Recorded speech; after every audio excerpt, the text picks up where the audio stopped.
Guys কড়াই ফুটো হয়ে গেছে গরম করতে। এত সুন্দর সফট হয়েছে মানে বলে বোঝানো যাবে না। স্যান্ডি, হ্যাঁ স্যান্ডি। আজকে আমাদের হচ্ছে স্যান্ডি চিকেন।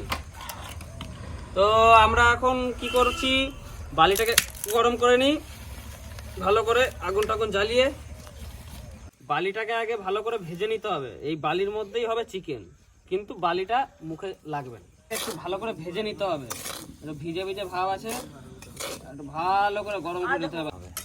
আর আমরা ততক্ষণে মাংসটাকে রেডি করে ফেলি।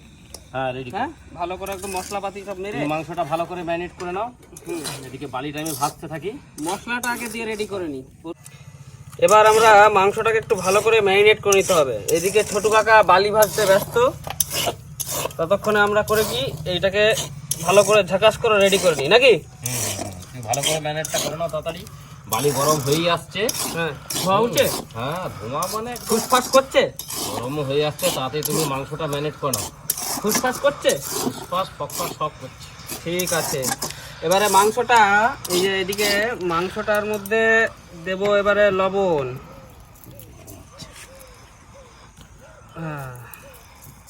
লবণ দেব, টক দই দিতে হবে, ভালো করে টক দইটাকে দিয়ে নিতে হবে।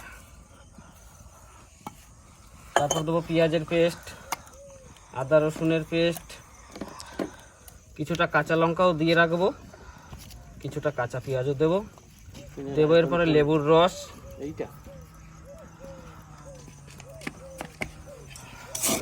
লেবুর রসটা একটু বেশি করে দিতে হবে, তাহলে কি হবে, মাংসটা নরম হবে কিন্তু খুলে পালাবে না মাংসর গায়ের থেকে, হাড়ের গায়ের থেকে। লঙ্কার গুঁড়ি, কিছুটা হলুদ, গোলমরিচের গুঁড়ো, আর এবার দেবো সরষের তেল।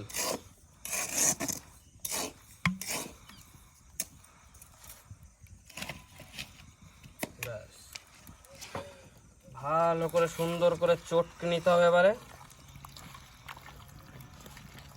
চটকে নিয়ে আমরা কিছুক্ষণ রেখে দেবো। এভাবে সুন্দর করে এভাবে চটকে নিয়ে কিছুক্ষণ আমাদের রেখে দিতে হবে।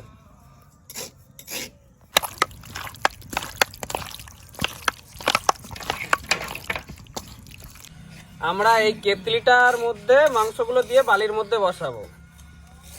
কিছুটা তেল দিয়ে নিই ভালো করে, না হলে লেগে যাওয়ার একটা ভয় থাকবে। এরপর আমরা মাংসগুলো ম্যারিনেট করে রাখা মাংসগুলো এর মধ্যে দিয়ে দেবো।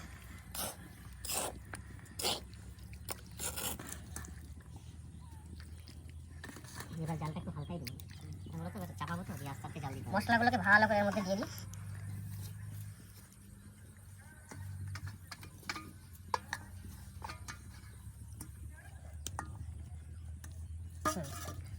এরকম কালারটা আসতে হবে রান্না করার আগেই, তবে যে টেস্ট লাগবে।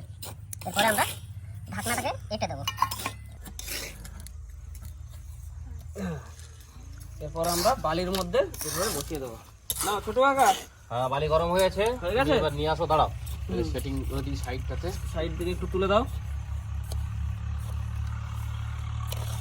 দিয়ে টিপে বসাও। ঘুরি ঘুরি ঘুরি ঘুরি ঘুরি ঘুরি। হ্যাঁ ব্যাস এভাবে থাক কিছুক্ষণ। তারপর আমরা আরো কিছু বালি দিয়ে উপরটা ভালো করে ঢেকে দেবো। এরপরে ছোট কাকা, এটা প্রচুর ওয়েট হয়ে গেছে, নেমে গেছে, এটাকে তুলে দিতে হবে। আর নিচু হয়ে গেছে না, কিন্তু তুলবোটা কি করে?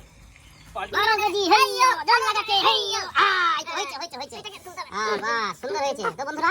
এখন মোটামুটি ঠিকঠাক হয়ে গেছে, কায়দায় এসছে তো। কড়াইটা নেমে যাচ্ছিল চাপ দেওয়ার পরে, এবার আর কিছুটা বালি সাইড দিয়ে উপরে দিয়ে দাও, তাহলে গরমটা হবে ভালো ভালো করে।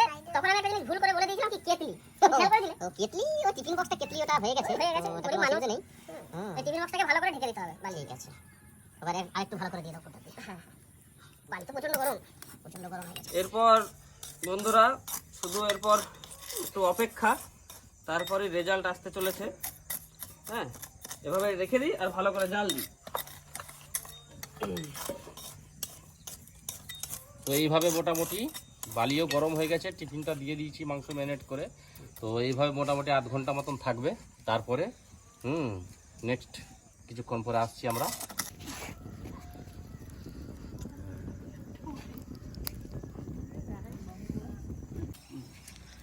তো কড়াই মনে হচ্ছে ফুটো হয়ে গেছে বুঝলে ছোট কাকা। আই আই কড়াই ফুটো হয়ে গেছে, কড়াই ফুটো হয়ে কড়াই একদম ফুটো বালি চিকেন, পড়ছে। ঠিক আছে।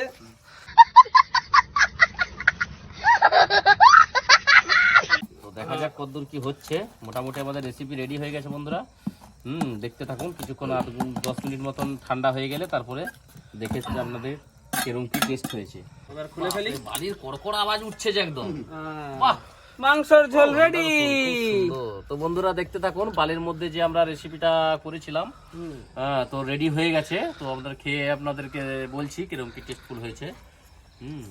দেখো পাইপো, দেখি সেদ্ধটা কেমন হয়েছে। দেখো তো দেখুন বন্ধুরা, এই টিফিনটা হচ্ছে আমরা তো গরম জল বা তেলে এমনি রান্না করে কষে খাই। তো বালির মধ্যে দিয়ে যে টিফিনে রেডি করেছি, দেখুন কি সুন্দর নরম হয়েছে বা সফট হয়েছে। হ্যাঁ দেখুন মাংসটা খুব সুন্দর, সেদ্ধও খুব ভালো হয়েছে। তো খেয়ে আপনাদেরকে বলছি কেমন কি টেস্ট হয়েছে।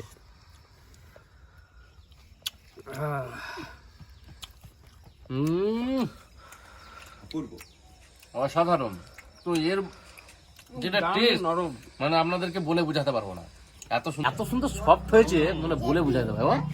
দারুণ সফট হয়েছে, আর স্বাদটা অন্যরকম।